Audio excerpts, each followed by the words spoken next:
with Congressman Pat Fallon about his trip to the southern border. So, Congressman, did this trip reinforce the opinions you already had, or did it change the way you feel about what needs to happen for immigration reform?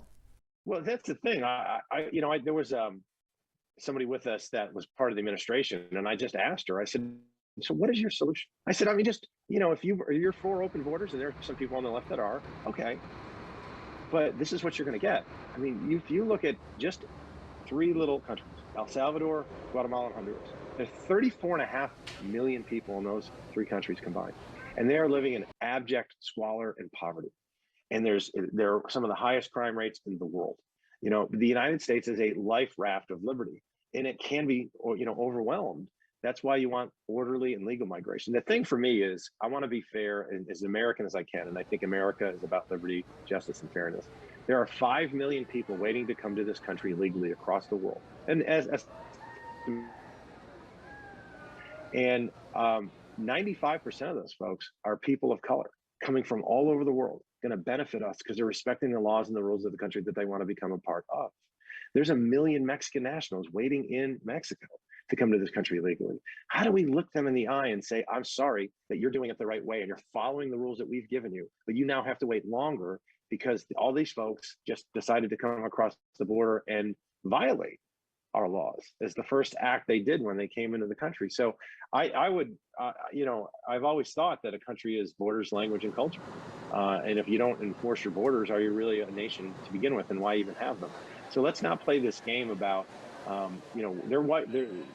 you come into the country and then we bust you. Because what's happening now, by the way, is if you go down to McAllen Airport, almost the entire airport is flooded with folks that have just come across illegally. And they're given plane tickets by our federal government, paid for by your tax dollars. And they're flying them all over the country. They're not busing them, they're flying them. That's expensive. And did you see the hotels? It's $280,000 per family. It's an incredible expense. Again, we don't have the money for it. But what are we telling those folks? We're saying, all right, you came in the country illegally. However, we're going to reward you. Here's some plane tickets. Go to this city to do what? I don't know. Is the Biden administration just trying to hide the issue? Because now it's getting a lot of traction and Americans are concerned. If you got to sit for a few minutes with President Biden and Vice President Harris, who have not been to the border yet and don't have any plans to, what would you tell them? I would say, you know what, let's do not the Democratic thing and not the Republican thing, but the American thing. We can fix this problem, but we don't have the political will to fix the problem. And fixing the problem is compromise. Fixing the problem is to say, first and foremost, we have to secure the border. Once we secure the border, then let's look at how many folks do we have here that have come across illegally. And not grant amnesty, because in 1986, the Reagan administration granted amnesty and it did nothing other than made those folks legal, but we still didn't fix the problem. And now we're talking about this all these years later. What is it now? 30 some odd years later, we're still in the same fix. If you truly secure the border, who does that harm? The Mexican drug cartels. And again, people that cross this border illegally, the Mexican drug cartels make money on everything that crosses that border illicitly. They fished, I learned at my trip, 1.5 million pounds of fish are illegally fished in our waters by the cartels, and they make money on it. So I didn't even know about that part.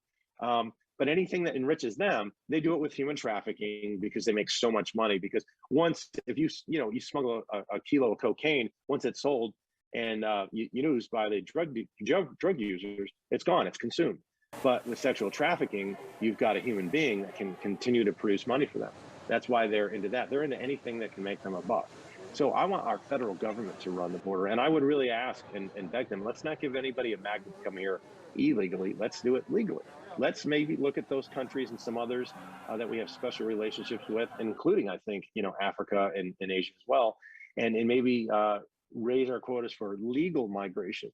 But, in theory, you're supposed to be able to speak English to come to this country and get a green card. That in practice isn't enforced, but I think it's good for everybody. And you know what? I don't limit what people can do. If you are living in one of those situations and it's awful, I really think that given that time that, learn, get some basic skills in English and learn a trade and then apply and then, get out of that situation and live the rest of your life with us. I think that's a great idea. Congressman Pat Fallon, thanks for coming on the show today. No, thank you. And I'd love to come back on anytime. God bless and have a great weekend.